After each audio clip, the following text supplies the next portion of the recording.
Hello, welcome, and very good morning to all here in FinTube. My name is Ankur Singh. Today is 22nd of December, and also the weekly expiry of this month. This is the Christmas time, so we are near about Christmas and year end. So देखते हैं market का movement किस तरह से है और हमारे levels किस तरह से होंगे। हालांकि मैंने ये लेवल्स को कल शाम के पोस्ट मार्केट रिपोर्ट में भी डिस्कस किया था। We are not going to change those levels on a larger frame, but still आज weekly analysis, not weekly but weekly expiry है। तो एक्सपायरी के लेवल्स क्या क्या हो सकते हैं, हम किस तरह से मूव कर सकते हैं मार्केट में, इसकी एक्सपेक्टेशंस क्या होंगी, चलिए देखते हैं। So will come first on bank Nifty which is our most favourite and most traded index. So अगर बैंक निफ्टी के लेवल्स पे पूछें तो ये लेवल जो हमने कल डिस्कस किए थे, इसको आप मार्क कर सकते हैं with any, let me mark it with some black. तो इससे पहले कि मैं बैंक निफ्टी की बात करूं, एक बार हम ग्लोबल मार्केट चेक कर लेते हैं। ग्लोबल मार्केट अगर आप देखेंगे तो डाउ जोन्स, एस&पी और नैस्डैक ने काफ़ी अच्छा खासा रनअप दिया है। ये रनअप स्पेशली नाइकी और टेस्ला और इसके अलावा फेडेक्स के रिजल्ट आए यूएस में और काफ़ी अच्छे खासे रिजल्ट आए और उसके कारण यह मार्केट ने बूस्टअप लिया। टेस्ला में न्यूज़ थी कि Elon Musk is going to step down from Twitter CEO post. That's why Tesla shares shot upside. So these are the reactions of those results and this news, right? So इसका किस तरह से positive reaction पड़ेगा। अगर आप अभी देख रहे हो SGX निफ्टी 100 पॉइंट्स की गैप अप दिखा रही है, लेकिन देखना ये होगा कि ये गैप अप सस्टेन करता है या नहीं। यानी कि 100 पॉइंट्स का मतलब ये है कि हम लगभग खुलेंगे 18,300 के आसपास कहीं। अगर ये सस्टेन करता है तो 18,300, यानी कि अगर हम निफ्टी के चार्ट पे चलें एक बार, तो लगभग 18,300 हमारा रेजिस्टेंस के आसपास, हमारा मेन रेजिस्टेंस बनता है 18,350। और इसके बाद सेकंड रेजिस्टेंस एरिया जो बनेगा हमारा, एक बार इस चार्ट को रीएडजस्ट कर लेते हैं पहले, right, I think it's perfect. So अभी 18,300 के आसपास अगर हम गैप अप ओपनिंग देते हैं, यानी कि हम लगभग अपने रेजिस्टेंस लेवल के आसपास ही कहीं पहुंच जाएंगे। अगर as this SGX Nifty shows 113 अगर अभी आपको दिख रहा हो तो बहुत ऐसा समय आएंगे जब आप मार्केट में डाउन साइड जाएंगे और यूएस मार्केट ड्रिवन आपको एक रिवर्सल दिखेगा। तो whether it is a correction और अ क्रैक डाउन, ये तो अभी समय ही बताएगा, क्योंकि बहुत सारी चीज़ें कोविड ड्रिवन है, कोविड न्यूज़ ड्रिवन है। तो इसलिए मार्केट में थोड़ी सी अनसर्टेनिटी ज़्यादा बढ़ गई है और गवर्नमेंट रिएक्शंस भी उस पर आने लगे हैं। कल आपने सुना भी होगा न्यूज़ में या फिर अदर प्लेटफॉर्म्स पे कि हेल्थ मिनिस्टर ने कुछ कोविड रिलेटेड इंस्ट्रक्शंस दिए हैं ऑफिसर्स को to be cautious on covid side. Covid के लिए प्रिकॉशन रखने के लिए हेल्थ मिनिस्टर ने कुछ मैंडेट दिए हैं ऑफिसर्स को, that they should be alert on this health side, right, of Covid. So अभी मार्केट का जो हमारे पास लेवल्स निकल के आते हैं वो लगभग 18,000। चलिए पहले हम निफ्टी ही चर्चा कर लेते हैं। अगर हम SGX निफ्टी को देख रहे हैं यहाँ पे तो, लेकिन SGX निफ्टी से we should not be very much influenced with this kind of SGX Nifty, और हम इसके प्रिकॉशंस पहले भी देख चुके हैं। तो अभी के लिए 18,350 से लेके 18,400 का लेवल एक मेजर रेजिस्टेंस क्रिएशन होगा। और इसके बाद हमारा इसको एक बार हटा लेते हैं। इसके बाद हमारा जो मेजर रेजिस्टेंस फेस करने वाला है मार्केट 18,480 से 18,500 का लेवल, जो कि राउंड फिगर लेवल है। सो 18,500 का लेवल अभी तक के लिए एक रेजिस्टेंस लेवल है, अगर हम 18,500 को ब्रेक करते हैं 12 बजे के आसपास अपर साइड में with any kind of bullish hammer candle और any kind of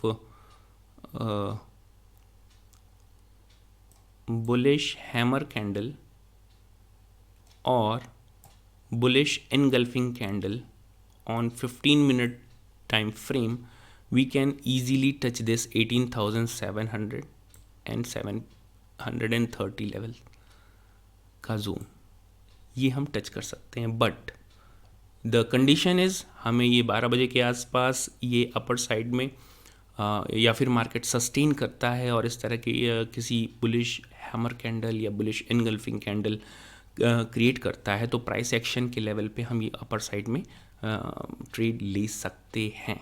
but market का स्ट्रक्चर जो मेजर स्ट्रक्चर है अभी हाँ डाउन साइड में है, तो मैं बहुत ज़्यादा अग्रेसिव बाई करने के लिए या कॉल साइड में जाने के लिए नहीं कहूँगा.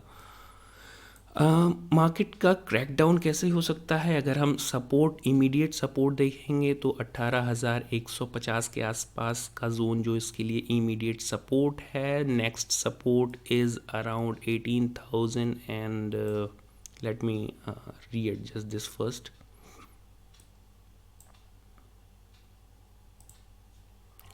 18,130 के आसपास या 120 के आसपास हम कह लें, 18,100 या 110, नॉट 110 बट 18,030. तो राउंड फिगर लेवल पे अगर आप देखेंगे तो 18,020 से 18,000 का जो राउंड फिगर लेवल है इसको हम एक्सटेंड कर सकते हैं up to this 18,000, right. So this is perfect I think as of now. This is from 18,010 to 18,000, 18,010 to 20 आप रख सकते हैं 10-20 पॉइंट का ऊपर नीचे.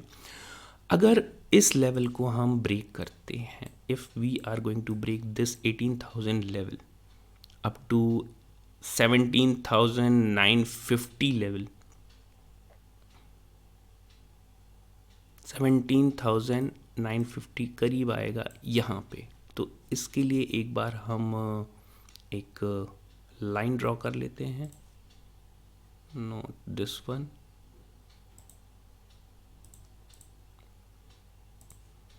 $17,950 का लेवल.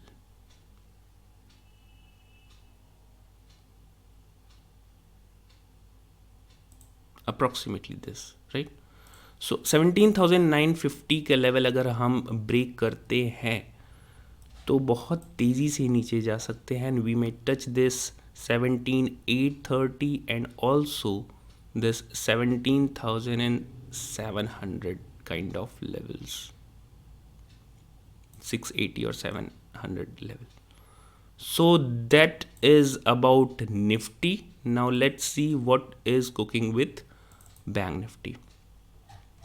बैंक निफ्टी में कल हमें अच्छा खासा एक ब्रेकडाउन मिला और जिसे हमने काफ़ी हद तक कैप्चर भी किया. अभी के लिए हमारे पास इमीडिएट सपोर्ट आएगा 42,500 का.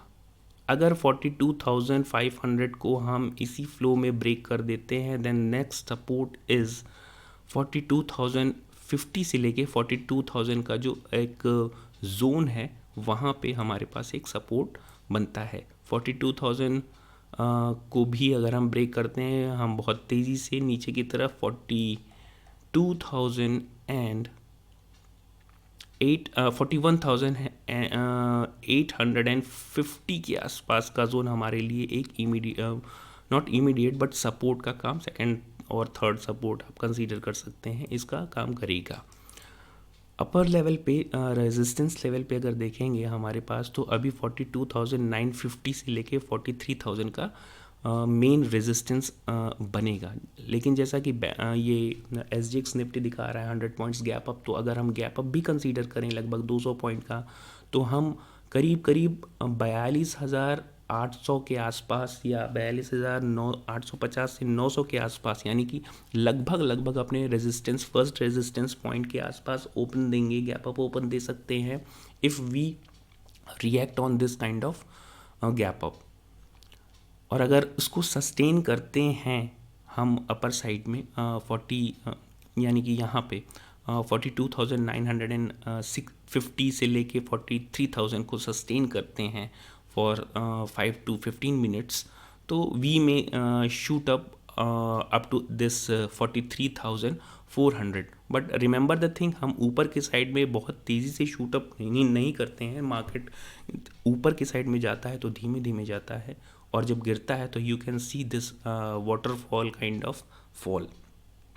तो धीरे धीरे करके ही जा सकते हैं. चूँकि आज एक्सपायरी है, तो अगर आप कॉल साइड में लेते हैं तो ये जो धीरे धीरे स्लोनेस होती है मार्केट की, वो आपके थीटा डी के पे बहुत ज़्यादा इफ़ेक्ट डालती है, और वहाँ पे आपको कॉल साइड में प्रॉफिट नहीं हो सकता है.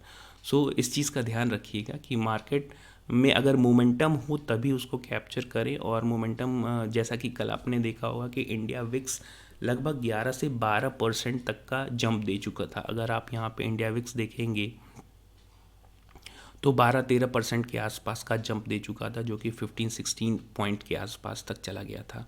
तो एक इंट्राडे लेवल्स पे इस तरह का जंप अगर जब आता है, वॉलीटिलिटी बहुत क्रिएट करता है. और अपर लेवल्स पे हम अभी देखते हैं कि 43,000 हमारे लिए इमीडिएट रेजिस्टेंस का काम करेगा. इसको अगर हम शूट अप करते हैं तो 43,430 से लेके 43,450 के आसपास, और फिर इसके बाद 43,670 के आसपास हमारा एक रेजिस्टेंस बनता है. तो ये लेवल्स आप अपने चार्ट पे मार्क कर सकते हैं, 44,150 के लेवल्स भी. तो these are the levels for today. आज एक्सपायरी है. अपनी साइकोलॉजी और अपनी पोजीशन साइजिंग को मेंटेन करते हुए ट्रेड करें. बहुत ज़्यादा एग्रेसिव ट्रेड लेने की कोई ज़रूरत नहीं है. We are near to year end, और यहाँ पे अगर हम अपनी कैपिटल प्रोटेक्शन पे ही ध्यान दें तो बहुत ज़्यादा बेहतर होगा हमारे लिए. That's it for today. Thank you very much.